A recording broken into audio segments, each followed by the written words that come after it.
Si han escuchado luego a los motivadores de este tiempo que dice, tú eres una empoderada, un empoderado, empodérate, tú eres tu mejor versión. ¿Sí han escuchado eso? Bueno, no, esa es una mentira, totalmente una mentira. Nosotros no somos eso.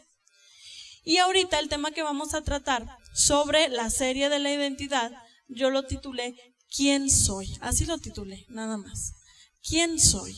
Y esa pregunta yo les pido que se la hagan, hermanos, en forma de pregunta. 1, 2, 3. ¿Quién soy?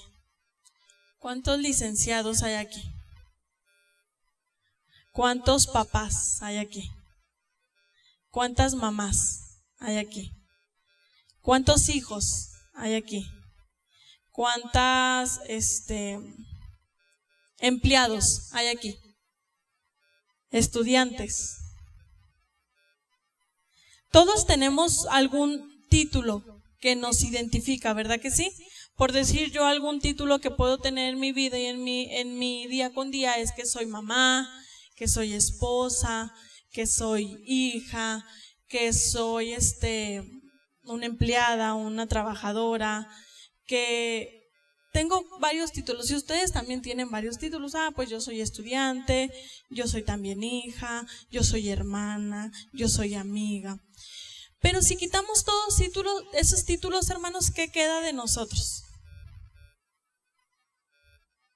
¿Qué queda? A ver, si yo quito que yo ya no soy licenciada, el título de licenciada se fue. Luego tampoco mi identidad no es ser mamá. Mi identidad tampoco es ser hija. Mi identidad tampoco es ser amiga. Pero ¿qué queda? Cuando todos esos títulos se van, ¿qué es lo que queda? ¿Qué identidad queda de mí? En muchos de los casos no queda nada. En muchos de los casos no queda nada. ¿Por qué? Porque nosotros nos basamos a la corriente de este mundo que nos dice, tú eres por lo que trabajas. Y nosotros estamos trabajando desde que tenemos 6 años hasta que cumplimos 23 por una carrera universitaria. ¿Sí o no? Y si yo vengo y les digo ahora que tú no eres el resultado de tu carrera universitaria, entonces ¿qué va a quedar de ti si desde los 6 años hasta los 24 años estuvimos trabajando por una carrera universitaria? A las mamás, levanten la mano todas las que somos mamás. Si yo les digo que su identidad no es ser mamá, ¿qué queda de ustedes si nuestra vida 24/7 se encarga de nuestros hijos? Y si yo les digo que su identidad no es ser mamás, ¿qué queda de nosotras? Nada. Y el primer paso para obtener una buena identidad es reconocer que estamos en crisis. Eso es bien difícil, hermanos. Porque es bien difícil reconocer que el problema proviene de mí. Normalmente, el ser humano, ¿qué es lo que hace cuando hay un problema? ¿De dónde viene el problema? De alguien más. Y es bien difícil decir, soy yo la que tengo una crisis de identidad, por lo tanto no encajo en ningún lado. No encajo con mi esposo, no encajo con mis hijos, no encajo en la escuela, no encajo en el trabajo, no encajo en la iglesia. Luego digo que es el trabajo y me cambio de trabajo y en el otro trabajo estuvo peor, quiero regresarme al otro trabajo. Entonces el problema no proviene de afuera para adentro. ¿El problema de dónde está? De adentro para afuera. Y el primer problema o el primer paso a conocer una sana identidad es reconocer, hermanos, que estamos en crisis. ¿Qué es una crisis de identidad? Momento en el que estamos en un constante análisis. Yo quiero tener esta vida. Yo soy feliz con quien soy en este momento.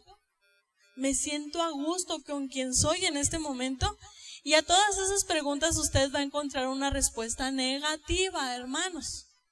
Porque ¿sabe en qué basa la identidad ahora la sociedad en el 2023? ¿Usted sabe qué basa la identidad? En los títulos, en los logros, en las redes sociales, en las apariencias. Miren, seamos sinceros. O quizás a lo mejor yo soy la única que se involucró tanto en algo tan natural como las redes sociales. Pero ¿cuántos hemos sentido que mi vida no es tan buena como la que está publicando alguien más en una red social? ¿Cuántos hemos sentido eso? O que mi vida no es tan buena como la vecina dice que tiene su vida.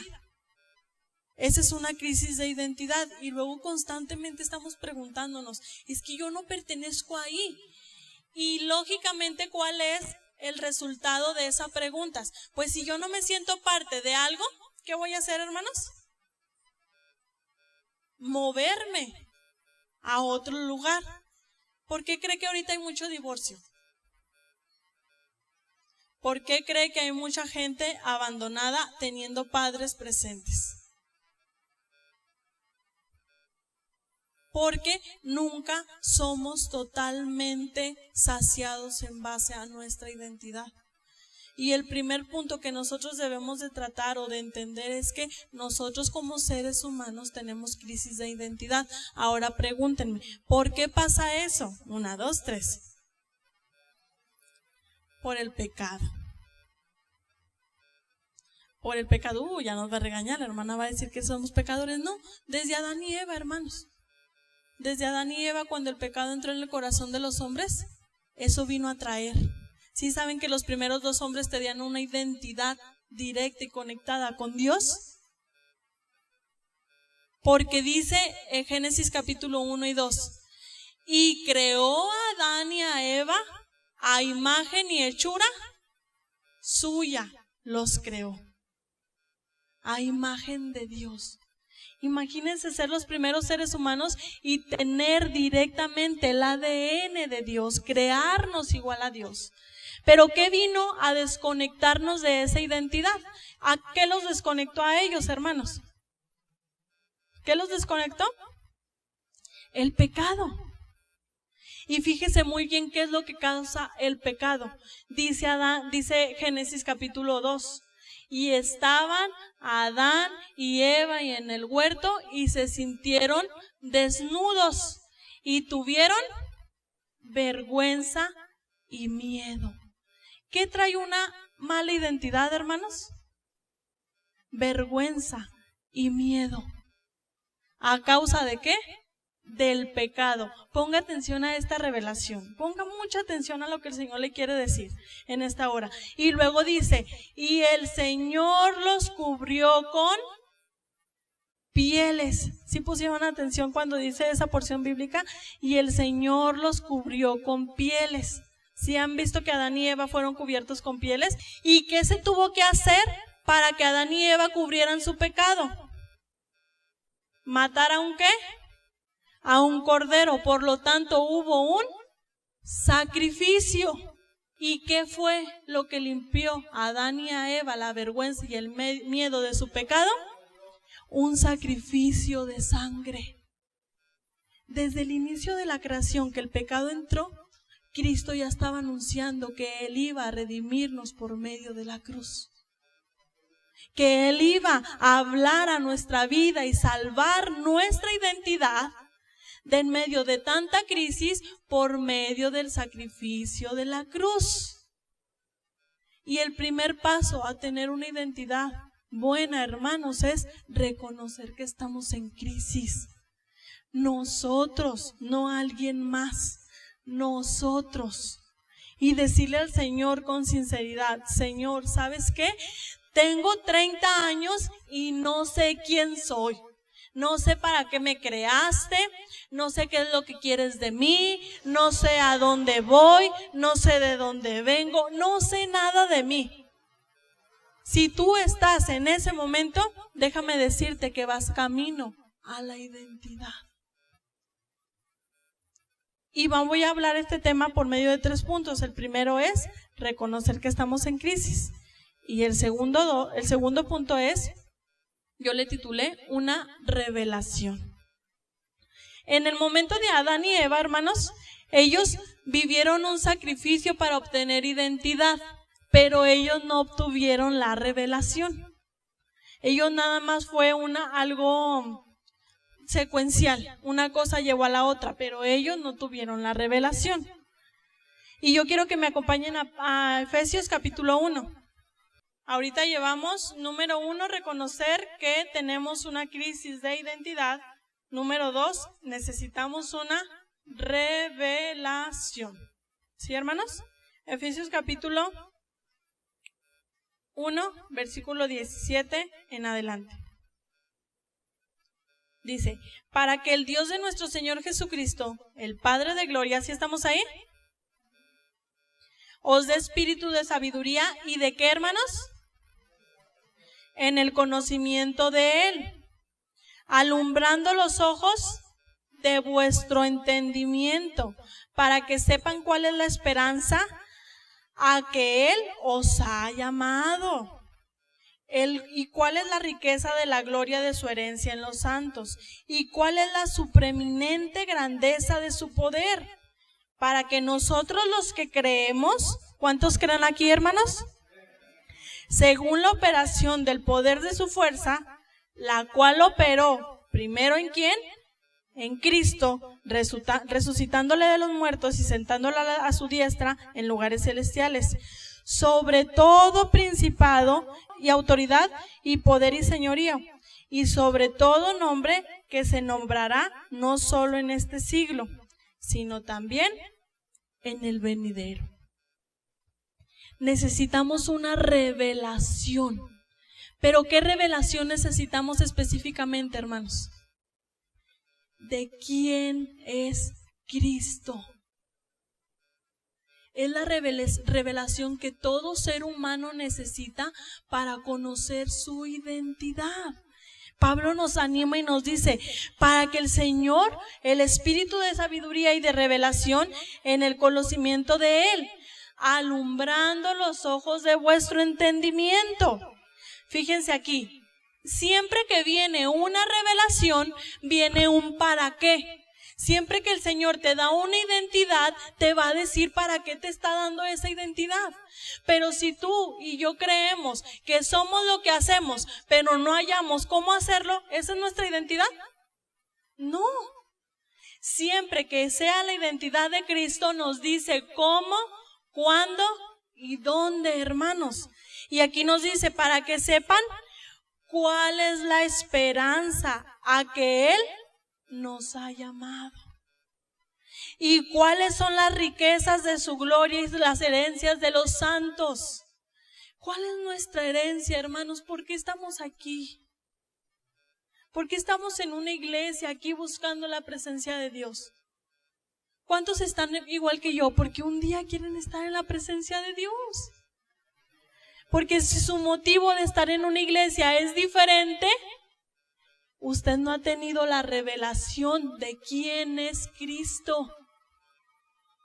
Luego nos dice, fíjense esta palabra tan espectacular. ¿Y cuál es la supreeminente grandeza de su poder? En otras palabras es, ¿cuál es el grande poder y señorío de nuestro Dios? Ese mismo grande poder y señorío que operó resucitando a Cristo de los muertos. Conocer, hermanos, que Cristo es nuestra salvación, que Cristo es grande y poderoso, que Pablo lo dice, si resucitó a Jesús de los muertos, también con nosotros lo hará. Pero hermanos, esto es por medio de revelación. Es por medio de una revelación divina. La única manera en la que vamos a tener nuestra identidad solamente va a ser a través de Cristo. Miren, hermanos, el mundo nos engaña diciendo que allá afuera gente sin Cristo es feliz. Eso es una rotunda mentira. Pero ¿sabe cuál es el príncipe de las tinieblas y el mejor engañador y el mejor imitador? ¿Quién es, hermanos? El diablo. El diablo. Y por lo tanto, quienes no somos hijos de Dios, son hijos de... Qué difícil, ¿verdad, hermanos? No, hermano, no es cierto. La Biblia dice que Dios ama toda su creación y que toda su creación somos hijos de Él. ¿Eso es verdad bíblicamente, hermanos? A todo el que le recibió y el que cree en su nombre, se le dio el derecho de ser llamado hijo de Dios. ¿Y al que no cree y al que no lo recibió? Dice el apóstol Pablo, por lo tanto hay un espíritu que opera las tinieblas.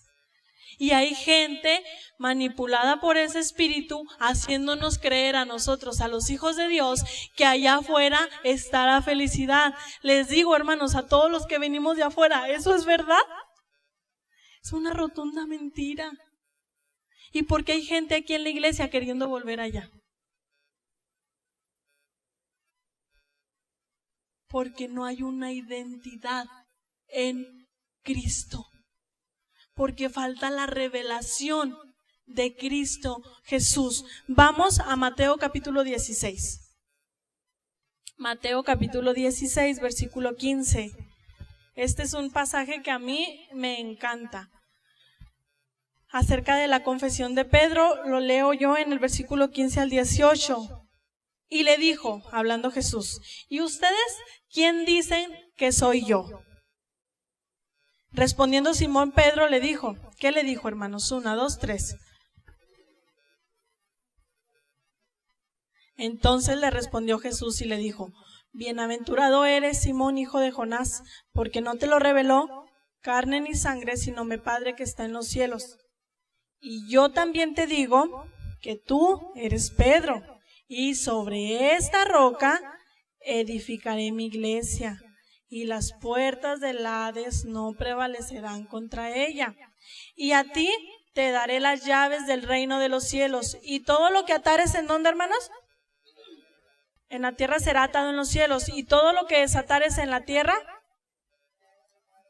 Entonces mandó a sus discípulos a que nadie dijese que Él era el Cristo. Fíjense muy bien, ustedes han leído una porción bíblica cuando se le pierde a su mamá, ¿verdad? Y él tenía 12 años.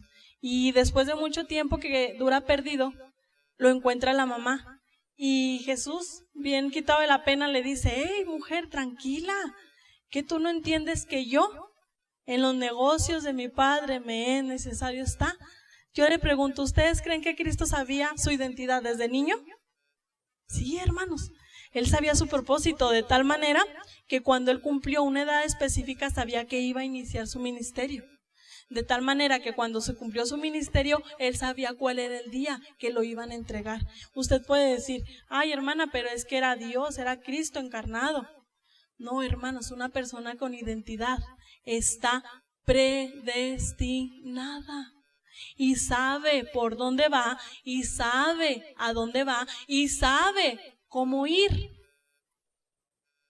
Y él, sabiendo quién era él, le dice a los discípulos, a ver, fíjense en dónde estaban. Estaban en una cueva, que esa cueva la utilizaban en Israel para idolatría. Y en medio de esa cueva Jesús estaba con sus discípulos sentados y les dicen, a ver, muchachos, ¿quién dicen la gente que soy yo? Y respondieron los discípulos rápido, unos dicen que eres Elías, otros dicen que eres Moisés y otros dicen que eres profeta, alguno de los profetas. Y le responde, eso dice la gente, pero ustedes, ¿quién dicen que soy yo? Simón inmediatamente le respondió, tú eres el Cristo, el Hijo de Dios viviente. Noten los detalles, hermanos, de la palabra de Dios, nótenlos por favor. Bienaventurado eres, Simón. ¿Saben qué significa la palabra Simón o el nombre de Simón? Variante, fluctuante, inestable.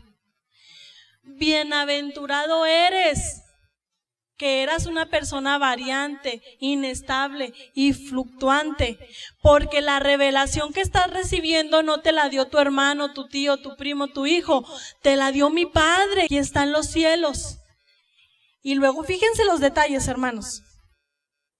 Y yo también te digo, Jesús dando su identidad, y yo también te digo que tú ahora eres Pedro. ¿Y saben qué significa Pedro? Firme, roca, fuerte. Yo te estoy diciendo que la identidad que tú traías en el mundo, de ser una persona variante, fluctuante, que todo abandona, que todo deja medias, que no se levanta, que no le echa ganas, ya no va a ser así, porque tú has encontrado la revelación de que yo soy Cristo. Y yo te estoy poniendo un nuevo nombre. Ahora tú eres Pedro, fuerte, sólido, valiente. Y fíjense lo que dice. No le dice Pedro, edificarás mi iglesia. No, hermanos. Y sobre esta roca, ¿quién era la roca? Cristo. Edificaré. ¿Quién? ¿Pedro o Cristo? Cristo, mi iglesia. Venir a Cristo nos cambia la identidad. Conocer a Cristo nos cambia quién somos. Pero hermanos, si no queremos recibir esa identidad, ¿Cristo se va a detener?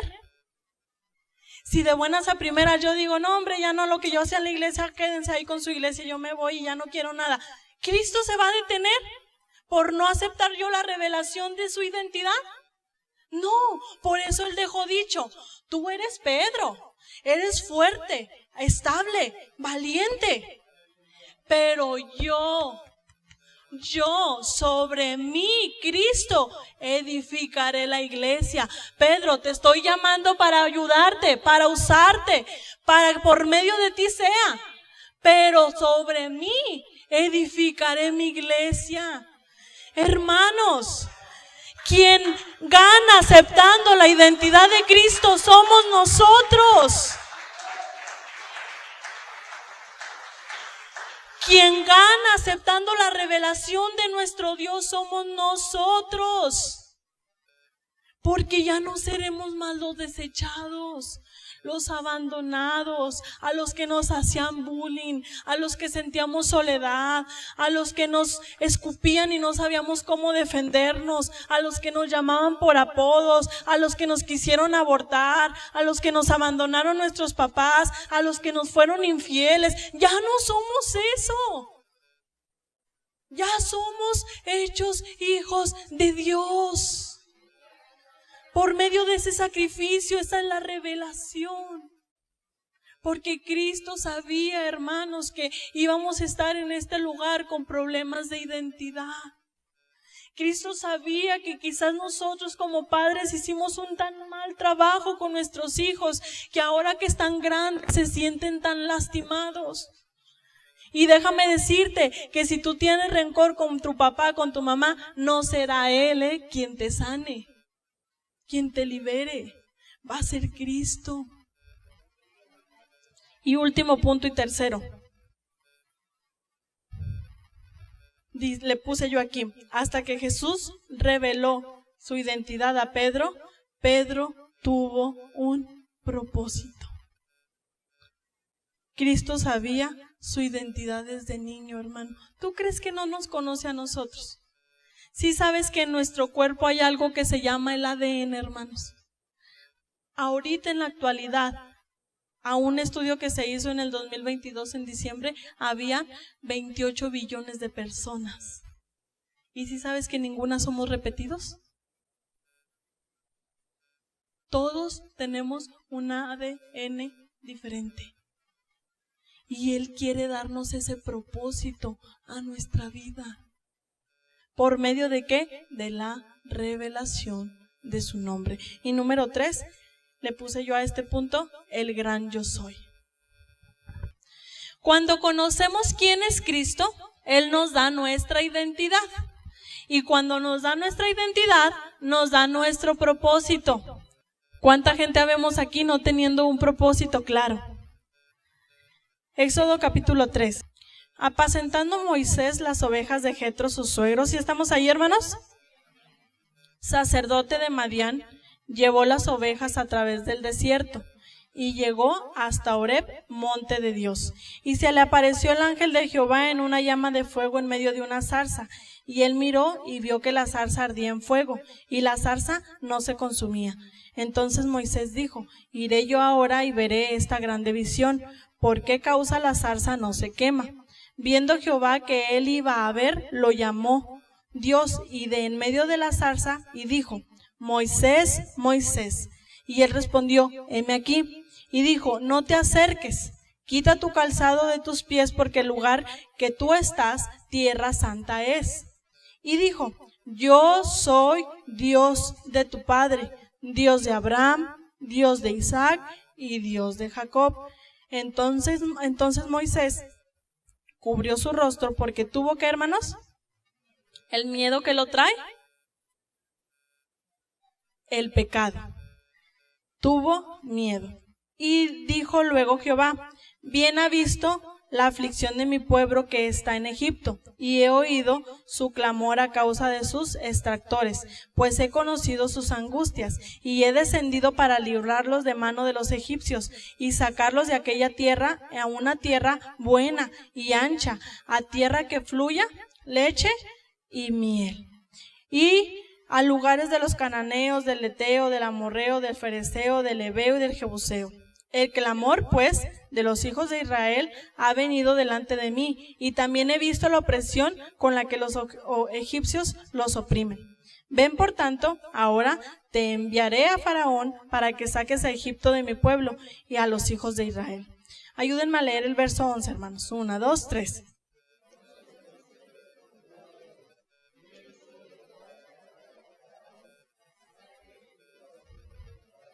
Y él respondió, ve, porque yo estaré contigo, y esto te será por señal que yo te he enviado. Cuando hayas sacado de Egipto al pueblo, servirás a Dios sobre este monte. Ustedes el 3, hermanos.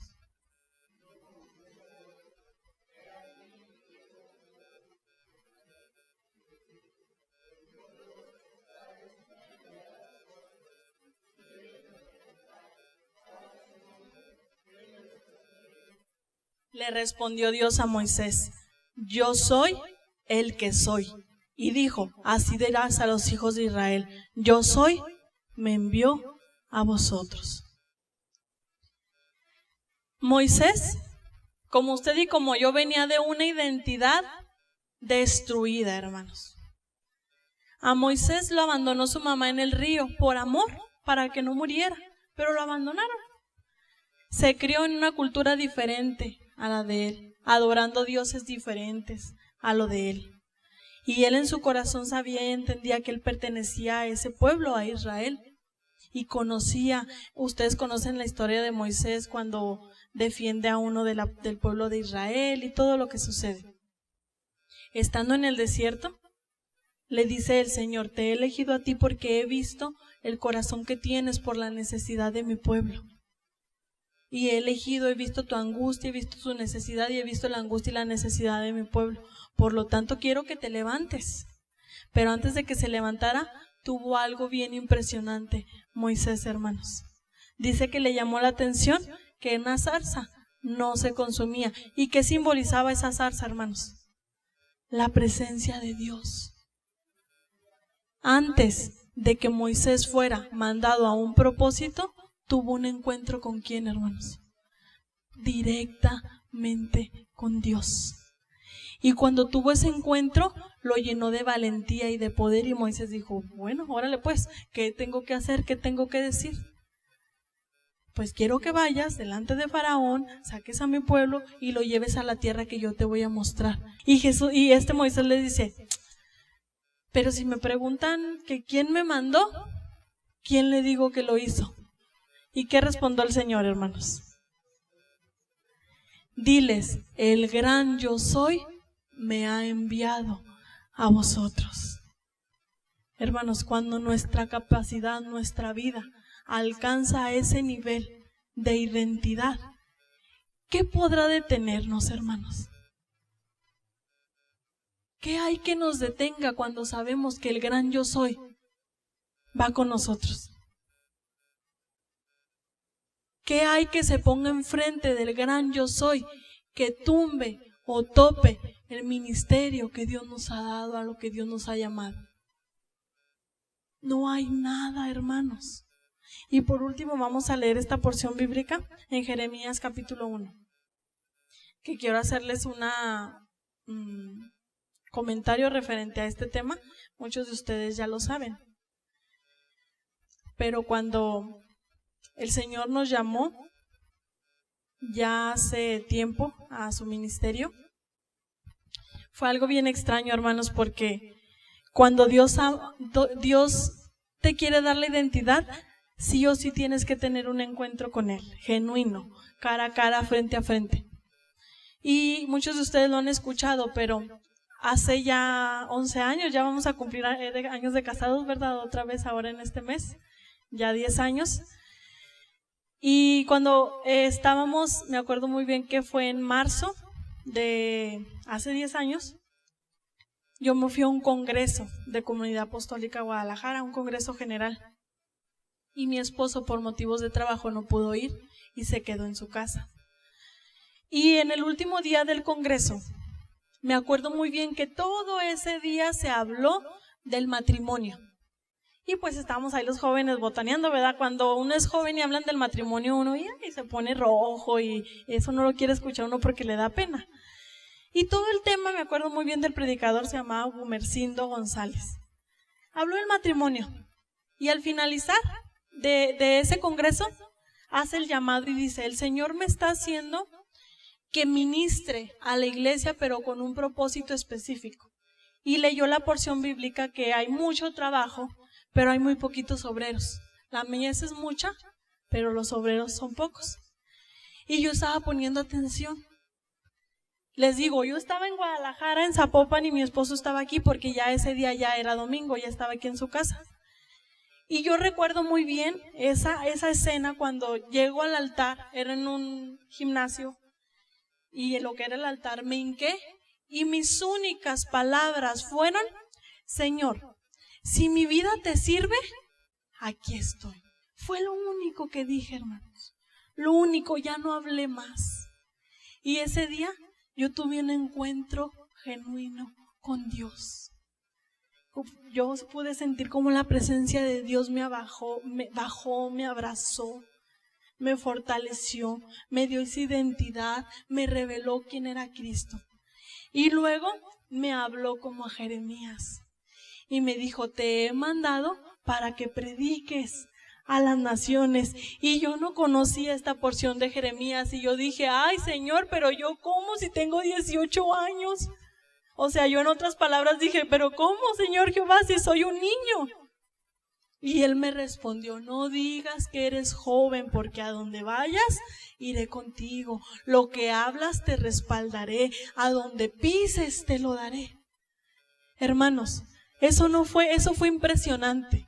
Lo impresionante fue cuando yo quise venir emocionada con mi esposo y decirle: tuve un encuentro genuino con Dios. Y cuando nos vimos después de regresar de ese viaje, que nos abrazamos y que le dije: ¿cómo estás? Esto, lo otro. Le dije: no te imaginas lo que me pasó. Y me dijo él: ni tú te imaginas lo que me pasó. Yo primero. Le digo: bueno, tú primero. Y luego me dice: el domingo, como a las 6 de la tarde, tuve un encuentro genuino con Dios.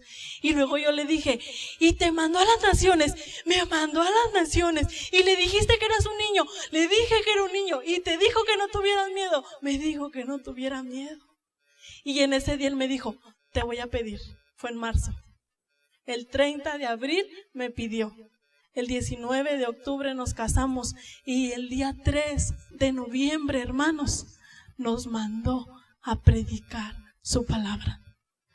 Cuando tenemos un encuentro genuino con Dios, Él nos deja de andar vagando como nubes sin agua, hermanos. Nos establece, nos dirige y nos dice cómo hacerlo. Te pregunto, ¿Moisés no tuvo miedo, hermano? Jeremías todavía no lo leemos, pero ¿no crees que tuvo miedo? Pregúntenme a mí y a mi esposo: ¿tuvimos miedo? Pregunten, ¿tuvieron miedo, hermanos? Hasta la fecha. Pero leo lo que le dijo el Señor a Jeremías a partir del capítulo 5. Antes de que te formase en el vientre, te conocí. Y antes, en el capítulo 1, verso 5. Y antes que nacieses te santifiqué y te di por profeta a las naciones. Y yo dije: Señor Jehová, he aquí yo no sé hablar porque soy un niño. Y me dijo Jehová: no digas que soy un niño, porque a todo lo que te envíe irás tú. y dirás todo lo que te mande. No temas de delante de ellos, porque yo estoy para librarte, dice Jehová. Y extendió su mano sobre mi boca y me dijo: he aquí, he puesto palabras en tu boca. Mira que te he puesto este día sobre ¿qué, hermanos? Naciones y sobre reinos, para arrancar y para destruir, para arruinar y para derribar, para edificar y para plantar. La palabra de Jehová vino a mí diciendo: ¿qué ves tú, Jeremías? Y dije: veo una vara de almendro. Y me dijo Jehová: bien has visto, porque yo apresuro mi palabra para ponerla por obra.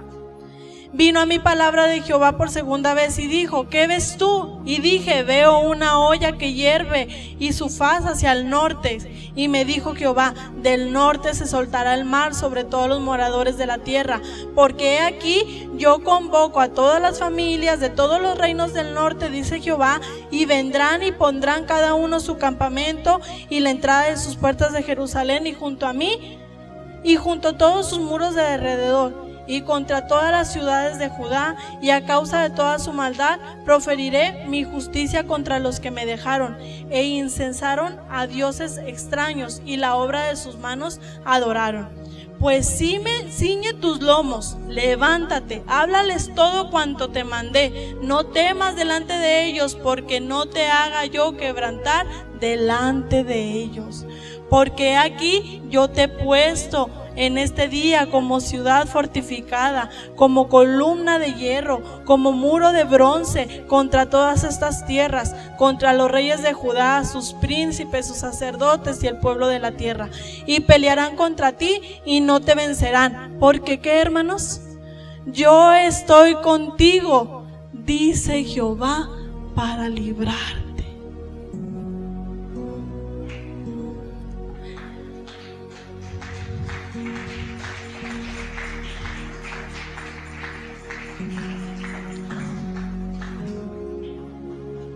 ¿Ustedes creen que ese llamado de Jeremías fue fácil, hermanos? No. Jeremías le caía gordo a medio Israel. Lo veían y lo apedreaban, lo escupían, hablaban cosas de él, que estaba loco. ¿A Jeremías le importaba? Jeremías entendió que quién estaba con él, hermanos: el gran yo soy. ¿Y por qué nosotros sí queremos alabanza? Porque nosotros sí queremos honor, gloria, aplausos. Porque si a nosotros no nos va bien, no nos entregamos. ¿Será que no hemos conocido quién es ese gran yo soy para nuestra vida?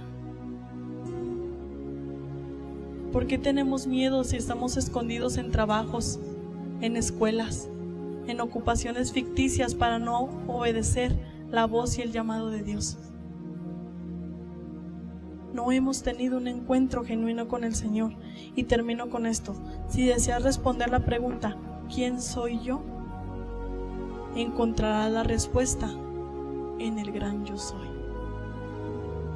Yo quisiera, hermanos, decirle al Señor: Señor, ten un encuentro genuino con cada uno de ellos, pero yo no puedo. Ese encuentro genuino solamente son ustedes con la presencia del Señor. Y ya no crean la identidad que el mundo les da. Hay infinidad de citas bíblicas: Efesios 1:4, somos escogidos; Efesios 1:5, somos adoptados hijos suyos; Efesios 1:13, somos sellados con las arras del Espíritu Santo; Primera de Pedro 2:9, somos linaje escogido, real sacerdocio; somos una roca fuerte donde se funda la iglesia; somos perdonados, amados, hijos de Dios; somos herencia, embajadores, conocidos, aceptados.